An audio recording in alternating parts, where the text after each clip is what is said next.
10 দিনের সফরে যুক্তরাজ্যের উদ্দেশ্যে ঢাকা ছেড়েছেন বিএনপির মহাসচিব মির্জা ফখরুল ইসলাম আলমগীর। সেখানে 10 দিন থাকার পর 11 ডিসেম্বর তার দেশে ফেরার কথা রয়েছে। শনিবার সকালে 8:20 বাংলাদেশ বিমানে একটি ফ্লাইটে সস্ত্রীক ঢাকা ত্যাগ করেন বিএনপির মহাসচিব।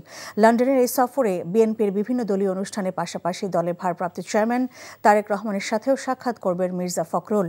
দেশের চলমান পরিস্থিতি, অন্তর্বর্তীকালীন সরকারের সংস্কারের অগ্রগতি, আগামী নির্বাচন সহ বেশ কিছু গুরুত্বপূর্ণ বিষয় আলোচনা হবে বিএনপির এই দুই শীর্ষ নেতার মধ্যে।